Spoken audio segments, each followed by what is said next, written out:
They say that leprechauns wander in the green moors, in the ruins of the magic rings, or on the streets of Dublin.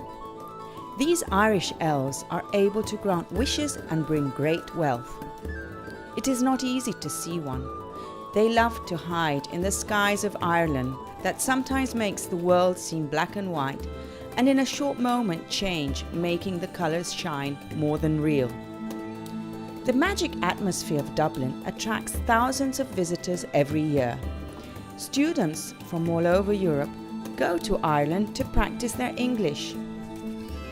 Stag and hen parties are popular around the well-known pubs of Dublin. As you walk along the streets, you are sure to bump into a group of joyful people, toasting and celebrating these last moments of freedom. Others just talk with their legs tucked under the table in a pub, not just to soak up Irish flavour, but also to taste the traditional dishes.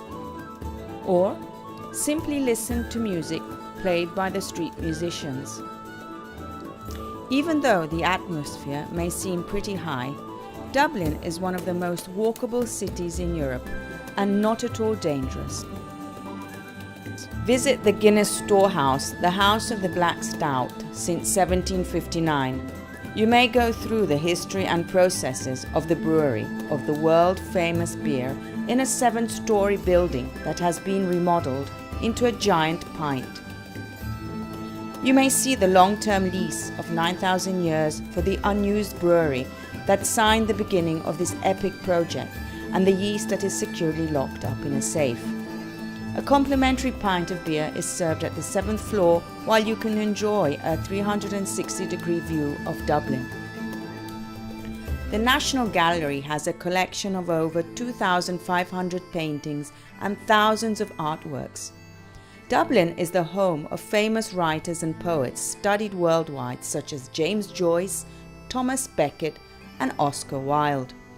St. Patrick's Cathedral, one of the medieval buildings left, was originally built in the 12th century in Gothic style.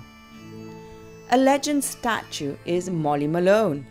An attractive young lady with her wheelbarrow sold cockles and mussels in the streets of Dublin Fair City, where the girls are so pretty. This song has become the unofficial anthem of Dublin. Driving southwest, the medieval castle are wonderful landmarks across the Irish countryside. It is terrific to see that most are still in good shape after so many centuries of turbulent historical and romantic stages. The vast vegetation varies between woodlands, plains known as the moors, and forests that once dominated these landscapes. Across to Limerick with its Georgian buildings, Bunratty Castle, and straight to the most famous cliffs of Moher with their breathtaking view. The road unfolds between different habitats down to the wild and beautiful Dingle Peninsula with its colourful houses and pubs, and around the Ring of Kerry, in a panoramic view of mountain, hills, cliffs and lakes into the National Park of Killarney. Killorglin, with its spectacular golf course and a large statue of a goat known as King Puck. The goat being crowned culminates the end of one of the oldest events in Ireland. The Wild Atlantic Way will take you down to Cork with its market and Blarney Castle, famous for its stone, which has the power of conferring eloquence on all who kiss it. Finally, back up to Dublin to board the flight back home. Have we fed your curiosity? If so, we will leave you to discover the rest, as there are still many more things to be seen. Have a safe journey.